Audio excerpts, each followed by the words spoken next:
The corruption is a cancer caused by the sins of those living in the worlds of Terraria. The vile actions and thoughts present in all beings feed the growth of the corruption as it spreads relentlessly across each world. The corruption knows nothing else but to consume everything it touches, leaving behind terrible creatures of hate that exist for the sole reason to cause pain and punishment for the unearned pleasure experienced by living things. After the corruption restores balance to life, it destroys it with the goal of turning the world into a desolate abyss void of life. An interesting theory of the corruption origin is that it is the manifestation of pure sin. The corruption's origin and goal are the most straightforward of the three, at least in my opinion. It is described as a cancer caused by the sins of those living in the worlds of Terraria.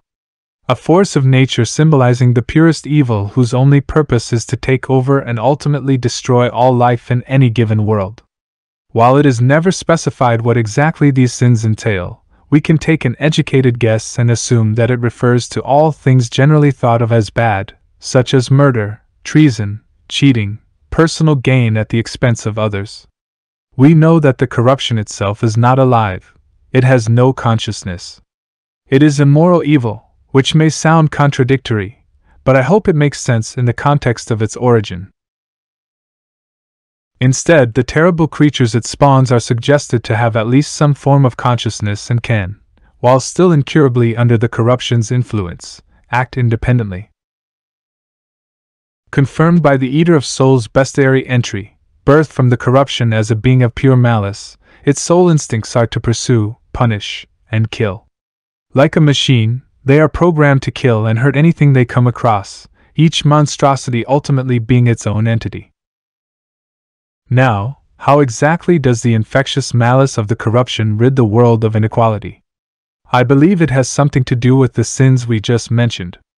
The corruption knows nothing else but to consume everything it touches, leaving behind terrible creatures of hate that exist for the sole reason to cause pain and punishment for the unearned pleasure experienced by living things.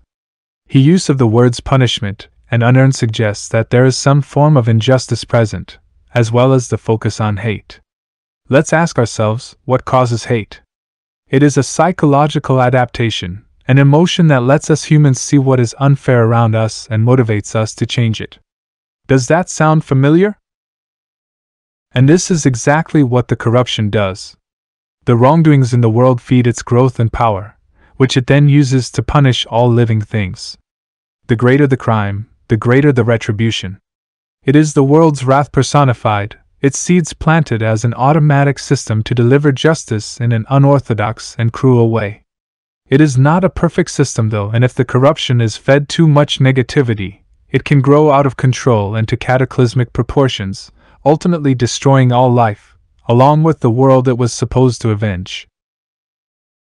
Another theory is that the corruption is some sort of infection or parasite. The corruption is very obviously some sort of infectious biomass of some sort that landed in a kind of meteor. The corruption has lots of vertical chasms, most of them have shadow orbs, I assume the core of such meteors. Shadow orb lands on the world, and starts corrupting the area around it, burrowing into the ground while releasing vile corruption, and creatures start growing out of the nearby wildlife. Parasite also can be seen as some form of parasite that operates off a hive mind.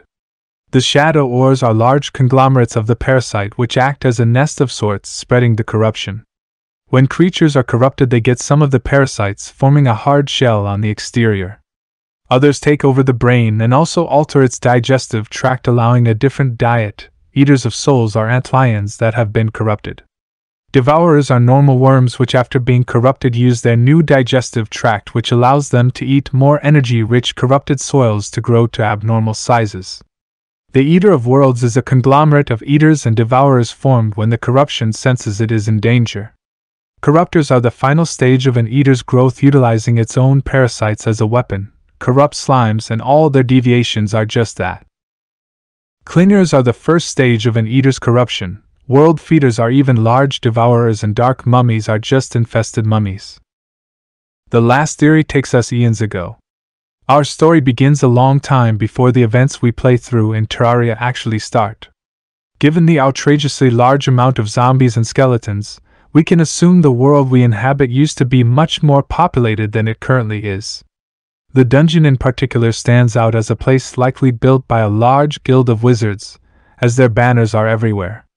It can be assumed people also built their own mines and homes underground, as well as possibly living completely underground as seen by the jungle houses and abandoned buildings in mines.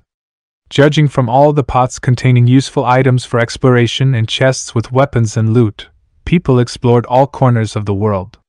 As they went deeper underground, they began to face more powerful monsters, leading to firearms and magic spells. However, it's here that the people began to split into two groups. Magic isn't something we're naturally good at. It requires a lot of fallen stars to become a decent wizard, and with the large population there wouldn't be enough to go around.